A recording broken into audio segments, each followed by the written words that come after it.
Selamat pagi menjelang siang. Yang saya hormati Bapak Ibu Kajur, Kajur ada sini ya. Kemudian Bapak Ibu Guru yang berkesempatan hadir pada siang hari ini. Kebetulan kepala sekolah ada Kacak datang pergi ke berkunjung ke SMA 2 belum lagi SMA 2 apa SMA 3 jadi tak semuanya. Jadi pada sebelumnya juga alhamdulillah rabbil alamin wassalatu wassalamu ala asyrofil anbiya'i wal mursalin wa ala alihi wa sahbihi rasulillahi ajmain. Pertama-tama mari kita panjatkan puji dan syukur kita atas Allah Subhanahu wa taala yang mana pada siang hari ini kita masih diberi nikmat kesempatan, kesehatan dan kekuatan sehingga kita bisa berkumpul bersama di dalam ruangan atau labor akuntansi ini dalam rangka yaitu menyebarkan pemahaman dan penerapan pemahaman budaya positif di lingkungan sekolah. Program ini adalah salah satu program guru penggerak, yaitu semoga nantinya kegiatan itu berjalan lancar. Salawat dan salam kepada junjungan alam Nabi serta Muhammad sallallahu alaihi wasallam dengan mengucapkan Allahumma sholli ala sayyidina Muhammad wa ala ali sayyidina Muhammad dengan selalunya kita berselawat kepada beliau nantinya kita mendapatkan syafaat yang bermasyarakat. Baiklah Bapak Ibu semua, sebelumnya saya minta maaf mengganggu waktu Bapak Ibu pada siang hari ini. Mungkin juga di ruangan kita ini panas juga kan, AC-nya ada. Jadi kegiatan ini adalah salah satu kegiatan kami sebagai calon guru penggerak dalam program pendidikan guru penggerak angkatan 9, yaitu menyebarkan pemahaman dan penerapan pemahaman budaya positif. Jadi budaya positif kita di sekolah ini sebisa mungkin membudayakan atau melakukan hal yang positif gitu ya. Terhadap apa? Terhadap anak kita, terhadap diri kita, terutamanya diri kita ya. Kemudian anak dengan sendirinya akan karena lingkungannya sudah positif, jadinya kita semuanya kan berbuat positif juga. Nah, gitu. Jadi itu kalau menurut Kucek budaya positif itu apa gitu? Budaya positif gitu kan? Jadi kita menerapkan budaya positif di sekolah. Menurut saya budaya positif itu adalah kebiasaan budaya dari kebiasaan yang baik yang tentunya bermanfaat untuk di lingkungan kita. Itu ya Bapak Ibu ya. Jadi budaya, kenapa enggak perbuatan positif gitu? Kalau perbuatan mungkin hanya sekali itu yang kita lakukan gitu kan. Kalau budaya itu sudah menjadi suatu kebiasaan kita gitu kan. Jadi kebiasaannya yang baik, yang positif ya, seperti itu. Budaya positif di sekolah adalah nilai-nilai keyakinan dan kebiasaan di sekolah yang berpihak pada murid dapat berkembang menjadi pribadi yang kritis, berhormat dan bertanggung jawab. Jadi itu pada intinya kita budaya positif tadi tujuannya apa? Nah itu nilai-nilai yang ada, keyakinan kita dan kebiasaan di sekolah itu tadi, itulah budaya positif tadi itu. Gunanya apa? Gitu di sekolah. Kemudian budaya positif kita ini yang berpihak kepada murid. Tujuan kita di sini adalah mendidik murid tadi. Jadi fokus kita kepada murid di samping pada diri kita juga sendiri, gitu kan. Kemudian menjadi pribadi yang kritis, penuh hormat dan bertanggung jawab. Itu pada intinya, gitu kan. Kita lanjut. Konsep inti budaya positif. Nah, ada perubahan paradigma belajar. Itu yang pertama, perubahan paradigma belajar yang pertama. Kemudian disiplin positif. Kemudian nilai-nilai kebajikan. Nilai-nilai kebajikan ini bukan yang ini ya, nilai yang baik-baiknya gitu ya. Kemudian kebutuhan dasar manusia, motivasi perilaku manusia, posisi kontrol guru, keyakinan kelas, dan terakhir segitiga restitusi. Yang pertama yaitu perubahan paradigma belajar. Nah, ini biasanya kita yang banyak salah, gitu kan? Kita terbiasa dahulunya kita itu seperti saya ini sekarang ini, Bapak Ibu mendengarkan, jadi murid mendengarkan, kita celoteh terus, gitu kan? Sampai habisnya pelajaran. Ujung-ujungnya kalau enggak kasih catatan, kita duduk, dah, gitu kan? Enggak seperti itu lagi paradigma belajar kita. Sekarang ini kita dituntut yaitu dari teacher center ke learning center atau student center. Jadi berpusat pada siswa. Maksudnya seperti apa? Siswanya yang aktif, bukan kita yang aktif. Kita kapan aktifnya? Kita aktifnya bisa jadi di luar jam pelajaran. Kita mendesain suatu pelajaran seperti apa nantinya kegiatan kita dalam pelajaran itu. Itu ya Bapak Ibu ya. Kemudian ada juga lagi pelajarannya, paradigmanya itu tujuan dari student center tadi, kita pembelajaran berdiferensiasi, pelajaran yang berbeda-beda. Maksudnya berbeda-beda, setiap anaknya ini caranya belajarnya seperti apa. Kita cari tahu anaknya seperti apa nantinya. Anaknya ini hanya mau mendengar saja, anak ini maunya dia melihat saja, dia nggak mau mendengar, gitu kan? Ya ada kinestetik apa pelajaran itu semua ya. Jadi berdiferensiasi. Jadi kita harus lihat anak dalam lokal kita itu seperti apa. Karena nggak sama semuanya. Itu udah pasti. Cara belajar anak itu nggak sama semua. Jadi itu tujuannya itu tercapai profil belajar Pancasila. Yang kita nilai dalam profil belajar Pancasila itu bukan hasil, tetapi dimensi-dimensi yang ada dalam profil belajar Pancasila itu terdapat nggak sama anak itu. Itu sebenarnya yang mau kita cari. Tujuannya tadi itu anak itu sudah tamat dari sekolah ini, dia dari kelas 1 naik ke kelas 2, dapat dia P5 itu, nilai-nilai yang ada di dalam P5 tadi. Yang pertama itu kan dimensinya yaitu beriman, bertakwa kepada Tuhan Yang Maha Esa dan berakhlak mulia. Kemudian berkebinekaan global. Dari paradigma tadi ada namanya miskonsepsi tentang teori kontrol. Yang pertama apa? Ilusi guru mengontrol murid. Kita pikir kita masuk kelompok kita mengontrol murid, padahal enggak, gitu kan? Enggak bisa kita mengontrol seseorang itu, enggak akan bisa. Mesin aja yang kita buat sendiri aja ada errornya, ada apanya juga. Apalagi manusia yang punya keinginan, punya beda, semuanya beda, enggak akan bisa dia kontrol. Kalaupun dia bisa kita kontrol, itu pasti ada sesuatu. Ilusi bahwa semua penguatan positif, efektif dan bermanfaat. Belum tentu yang kita buat penguatan itu kita buat positif, belum tentu juga gitu. Ini konsep-konsep yang salah. Kemudian ilusi bahwa kritik dan membuat rasa bersalah mampu membuatkan karakter. Ini buat rasa bersalah ini banyak ini. Kemudian ilusi bahwa orang dewasa berhak memaksa. Nah ini banyak juga kita kan. Kita selalu guru, kita paksa anak kita gini dan anak kita apa dan anak semua. Ini juga salah gitu. Mengubah paradigma stimulus respon ke pendekatan teori kontrol.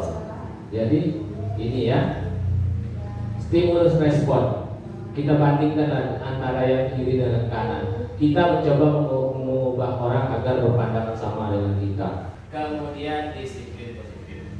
Kalaulah mendengar kata disiplin tadi, dalam budaya kita disiplin tadi yang makna budaya. Makna kata disiplin telah berubah menjadi sesuatu yang dilakukan seseorang pada orang lain untuk dapat kepatuhan. Kita cenderung menghubungkan kata disiplin dengan ketidaknyamanan. Kita anak-anak sama, pasti hubungannya nggak nyaman kita, kan? Nilai kebajikan. sebelum kita ke apa tadi, nilai kebajikannya dulu kita apa kan, nilai-nilai yang disepakati bersama lintas bahasa. Ini lintas bahasa maksudnya itu terlepas ya dari bahasa, bangsa, agama maupun latar belakang. Maksudnya lintas bahasa tadi ya, lintas nasionalitas itu terlepas kita.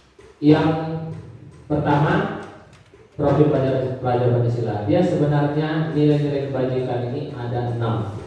Saya ambil di sini ada 3 saja. Dia 6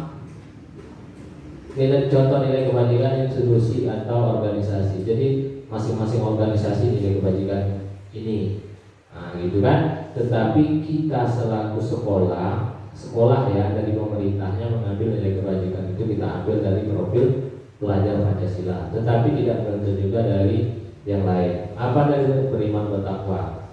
Selanjutnya itu yang dimensi dari nilai kebajikan yang mau kita, nilai-nilai kebajikan yang ada itu.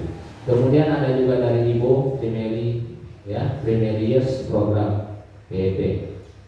Toleransi, rasa hormat, integritas, mandiri, menghargai, antusias, empati, pengetahuan, kreativitas, kerjasama, percaya diri, komitmen. Itu nilai-nilai kebajikan tadi, nilai-nilai yang baik ya. Kebutuhan dasar manusia. Murid kita manusia juga, kita manusia juga. Nah, seluruh tindakan manusia memiliki tujuan tertentu. Semua yang kita lakukan adalah usaha terbaik kita untuk mendapatkan apa yang kita inginkan. Ketika kita mendapatkan apa yang kita inginkan, sebetulnya saat itu kita sedang memenuhi satu atau lebih dari satu kebutuhan dasar kita, yaitu kebutuhan. Nah, inilah kebutuhannya tadi. Yang pertama, kebutuhan bertahan hidup, survival, makan, apa semua ya. Kasih sayang dan rasa diterima, love and belonging. Kebebasan, freedom, kesenangan, fun, dan penguasaan, kemampuan dia. Nah, ketika seorang murid melakukan suatu perbuatan yang bertentangan dengan nilai-nilai kebajikan atau melanggar peraturan, hal itu sebenarnya dikarenakan mereka gagal memenuhi kebutuhan dasar mereka. Jadi ada yang salah di dalam ketika anak datang terlambat, misalnya anak datang terlambat ini, ada dia cabut, ada yang enggak kita penuhi di situ. Contoh anak cabut, kita nggak usah mengambil sama kita ya. Kita nggak tahu nih anak-anak ini cabut setiap pelajaran kita cabut. Kita pernah nggak bertanya sama dia, kenapa kamu setiap kali pelajaran ibu cabut atau pelajaran bapak cabut? Kita fokusnya di situ. Kamu sudah kelas 3, kita kan sampai di situ ngomongnya gini. Sebentar lagi UKK, nanti kamu nggak malu-maluin, nggak dapat apa-apa. Pasti kan kita ngomongnya seperti itu. Tapi kita nggak pernah kita tahu ada nggak kebutuhan anak tadi yang nggak tercapai. Misalnya kita sama anak tadi, kita sudah dia di dalam pembelajaran tadi, atau kita nggak open, padahal anak itu merasa mungkin dia kasih sayang kalau kita kan kasih waktu dia kebebasan berpendapat atau apa semua, itu yang nggak kita kasih gitu kan. Kemudian ketika anak itu mungkin dia punya kemampuan tetapi nggak bisa kasih penguasaan tadi gitu kan, dia punya keterampilan ketika kita kasih waktu dia untuk menampilkan diri dia, akhirnya dia bosan, nggak terpenuhi itu tadi, dia pergi keluar. Nah, ini banyak terhadap anak kita di rumah seperti itu juga. Jadi materi apa yang ada sama kita sekarang ini yang saya sampaikan, yang kita diskusikan ini berlaku juga kepada anak kita di rumah. Kita lanjut ya. Nah, ini motivasi perilaku manusia. Ya, ada 3 motivasi. Bisa kita tanyakan dalam diri kita sendiri. Yang pertama untuk menghindari ketidaknyamanan atau hukuman. Bapak Ibu datang ke sekolah, motivasinya apa? Gak ikut upacara, di Astaka, motivasinya apa? Bisa ditanya juga, itu apa? Bisa jadi untuk menghindari ketidaknyamanan atau hukuman. Anak-anak pun sama. Bisa ditanya nanti sama anak-anak, dari 291 orang siswa kita yang ada di SMK Bunur, motivasi dia datang ke sekolah, datang tepat waktu, apa? Takut kena hukum. Kemudian untuk mendapatkan imbalan atau penghargaan, nilai itu sama dengan imbalan ya, atau penghargaan. Ayo buat anak-anak tugas. Nanti siapa yang bagus nilainya 10, nilainya tinggi. Belum apa-apa ibarat dari sebut. Motivasi anak itu sudah berubah. Jadi yang selama ini kita buat, kita bukan mencari nilai, bukan mengambil nilai daripada anak ini. Bisa aja dia buat contek di Google di mana zaman sekarang lah lagi kan. Jadi tak pernah dapatlah kreativitas mandiri anak tadi, tak ada lagi gara-gara motivasinya beda. Harus diganti motivasi anak tadi dalam belajar, dalam ke sekolah, dalam menjalankan aturan. Jadi kalau seperti itu Pak, gimana lah caranya? Nah kan, ya kan Mas? Makanya kan seperti itu. Apa motivasinya? Menghargai diri sendiri tadi. Seperti apa? Inilah yang mau kita kembangkan terhadap anak itu. Anak-anak datang ke sekolah tepat waktu, menghargai dirinya sendiri. Anak-anak pergi dari rumah, bangun sekolah, menghargai dirinya sendiri. Karena pada hakikatnya tak ada orang tuanya, tak ada guru, tak ada apa. Karena harus dia sendiri. Tadi mengontrol diri dia sendiri. Jadi bisa kita kontrol. Kalau kita kontrol tadi, ini sudah hubungan dengan apa tadi? Kita hanya bisa sebatas itu. Kalau kita mau mengontrol diri orang, reward atau punishment, kan seperti itu. Padahal enggak itu yang mau kita cari kan? Anak-anak tadi. Motivasinya apa? Ketika anak itu bermasalah, hargai dirimu sendiri. Bukan karena hukuman, bukan karena dia dapat nilai tinggi untuk dia sendiri. Dia bisa membuat sesuatu untuk dirinya sendiri. Oke, kita lanjut ya. Kemudian, itu sih hilang mungkin ya. Posisi kontrol guru. Jadi kalau di dalam budaya positif tadi, budaya positif ini kebanyakan itu materinya dari daya dosen ini, daya dosen. Dalam bukunya restitusi 10 disiplin mengungkap bahwa guru perlu meninjau kembali penerapan disiplin di dalam ruang-ruang kelas mereka selama ini. Apakah telah efektif? Apakah berpusat pada siswa? Ini maksudnya ya, memerdekakan dan memandirikan murid. Bagaimana dan mengapa? Melalui rangkaian riset dan berdasarkan pada teori kontrol Dr. William Glaser. Dosen berkesimpulan ada 5 posisi kontrol yang diterapkan oleh seorang guru, orang tua ataupun atasan dalam melakukan kontrol. Dan ini sebenarnya berlaku juga untuk sekolah-sekolah atau apapun semua sama. Ya. Jadi ini 5 posisinya. Yang pertama penghukum, pembuat rasa bersalah, teman, pemantau, manajer. Kebanyakan kita di mana di sini? Pasti banyaknya penghukum sama pembuat rasa bersalah itu banyak. Pemantau ya juga. Jadi untuk lebih pahamnya, jadi macam mana caranya Pak? Gitu kan? Kita lihat aja lah sama-sama videonya ya. Naren, sini kamu. Selalu terlambat. Kamu deh pasti terlambat. Aku, saya. Apa coba? Alasan kamu apa lagi? Kapan sih kamu tidak terlambat? Malah sekalian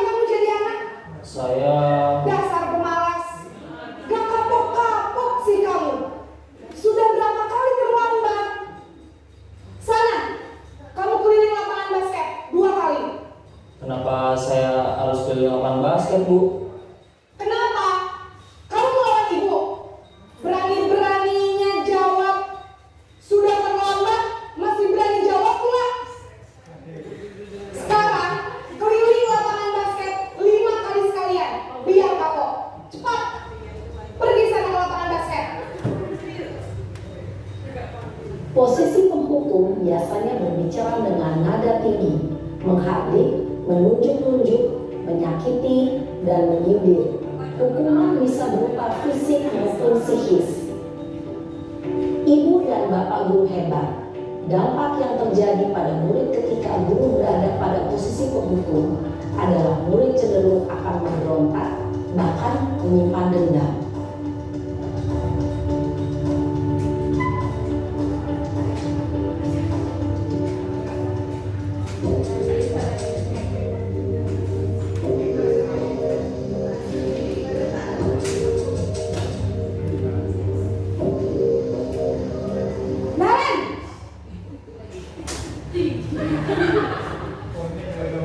Selamat Ibu.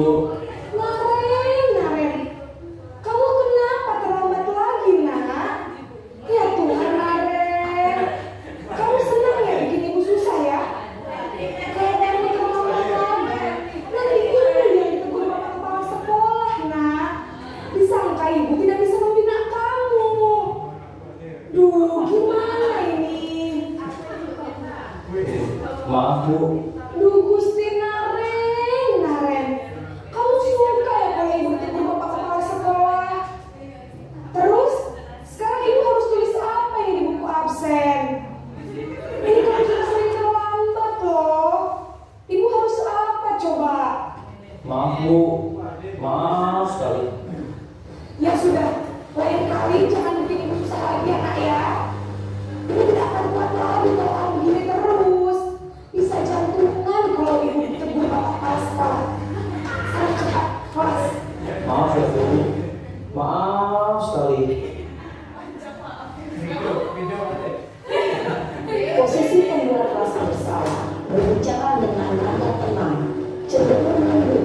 Namun kata-kata yang diutarakan membuat murid merasa menjadi orang yang gagal, memandang buruk dirinya sendiri, merasa tidak berharga, dan tidak sanggup membahagiakan orang lain. Ketika murid mengambil posisi pembuat rasa bersalah, murid akan menganggap dirinya yang bersalah dan ia akan menyimpan emosi negatif tersebut di dalam dirinya.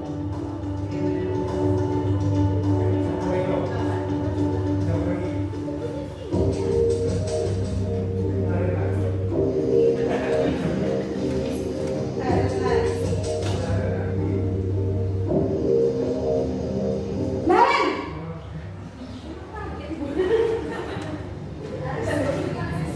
Selamat pagi Bu. Wah, sudah jam berapa ini, nak? Terlambat lagi ya, sayang. Iya Bu. Habis ibu saya lupa bangunkan saya Bu. Kamu malah menyalahkan ibu kamu. Kamu bukannya anak yang larinya paling kencang.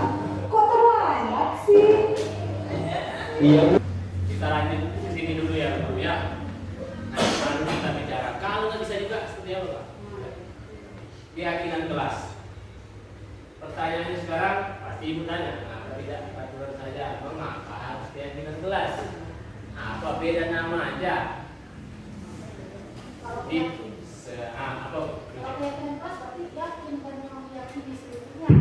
Tapi hasil dari ya semuanya setuju dengan hal tersebut. Ya. Kalau peraturan kan ada beberapa yang buat. Ya. Hah? Apa? Dilemilah keyakinan. Jadi Aturan ada yang membuat, kalau keyakinan sepakat. Jadi untuk mendukung motivasi intrinsik, kembali ke nilai-nilai keyakinan. Keyakinan lebih menggerakkan seseorang dibanding mengikuti serangkaian peraturan. Bagaimana membuat keyakinan kelas? Jadi ini semua untuk kita guru ya Bapak Ibu ya.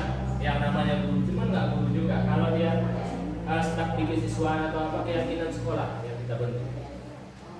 Jadi abstrak dari peraturannya. Kemudian berubah pernyataan universal. Belum ya? Bukan untuk berlaku satu atau dua orang. Kemudian dibuat dalam bentuk kalimat positif. Misalnya kalimat negatifnya gini, jangan datang terlambat. Jangan tulisnya seperti ini. Datang tepat. Wah. Kemudian nah baru ini restitusi namanya. Ya. Restitusi ini untuk anak yang dalam bermasalah. Proses penciptaan kondisi bagi murid untuk memperbaiki kesalahan mereka sehingga mereka bisa kembali pada kelompok mereka dengan karakter yang dibuat. Ini ada dua pendapat ya. Kemudian jauh sombong dosa.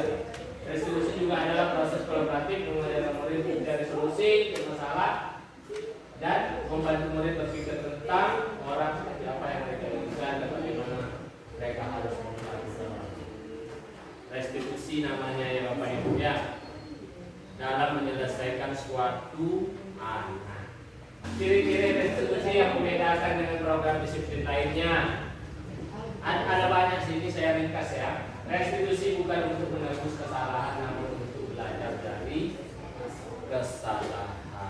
Tahapan daripada restitusi. Yang pertama itu menstabilkan identitas yang dibawa oleh Bapak Ibu ya. Contohnya seperti apa Pak? Kalau ngomongnya dari tadi seperti apa? Tahu kan? Jadi kita tengok ini ya. Iya sekarang. Sudah lama nggak ketemu sekarang? Kenapa hari ada di sini? Kesel Pak, kesel banget. Masa aku dikatain tukang fitnah Pak? Ya aku marah lah. Aku balik ke TK di depan kelas. Kesel banget. Oh begitu. Ya pasti kamu marah dan kesal. Bapak juga akan marah apabila ada yang menuduh Bapak seperti itu. Kemudian pada saat itu kamu melakukan apa? Ya saya harus ngatain Eka lah Pak. Kesel banget. Saya bentak-bentak dia di depan teman-teman lain. Oh begitu. Pasti kamu melakukan seperti itu karena suatu alasan tertentu kan? Iyalah, masa saya diam saja Pak? Ya saya bela diri lah. Masa saya dituduh tukang fitnah? Ya wajar lah. Mempertahankan harga diri itu sesuatu yang penting buat kamu. Untung kamu tidak bertindak dan gegabah lagi, hanya membentak-bentak. Iya Pak. Untung saya masih bersabar dan hanya membentak saja. Udah gemes padahal. Saya pasti bela diri lah. Ya pasti ya. Tapi kamu memilih untuk tetap bertahan dan bersabar. Kamu memilih untuk tidak berbuat lebih parah lagi, bukan? Iya. Nah, sekarang coba kita lihat lagi tindakan kamu yang bentak-bentak Eka di kelas. Tindakan kamu itu kira-kira sesuai dengan keyakinan kelas atau prinsip kamu tidak? Enggak lah Pak. Capek Pak jadi pemarah. Jadi keyakinan atau prinsip mana yang sesuai dengan keinginan kamu? Ya, saya sebenarnya sangat menghargai orang lain. Mungkin saat itu saya menjadi emosi. Jadi tidak menunjukkan sikap itu. Kamu meyakini tidak? Menghargai orang lain itu penting buat kamu. Yakin lah Pak. Iya, setuju. Kita harus saling menghargai. Namun ada juga keyakinan yang kita sepakati yang perlu kita jalankan apabila kita sedang marah, bukan? Ya, saya bisa lebih proaktif, mulai dengan diri sendiri. Saya bisa jadi lebih sabar, mengambil waktu jeda untuk berpikir mau apa selanjutnya. Kira-kira kamu bersedia memperbaiki masalah ini tidak? Bersedia Pak. Kalau kamu memperbaiki masalah ini, kamu akan menjadi orang seperti apa? Saya akan menjadi orang yang bertanggung jawab kali ya Pak. Dan senantiasa proaktif. Iya, menurut kamu bagaimana rasanya menjadi orang seperti itu? Ya nyaman lah, bangga bisa bersabar dan menahan diri. Baiklah kalau begitu. Yuk kita pikirkan. Mungkin hanya itu saja untuk hari ini. Apabila ada yang kurang saya mohon dimaafkan atau ada kesalahan saya silakan atas tindakan. Wabillahi taufiq hidayah. Assalamualaikum warahmatullahi wabarakatuh.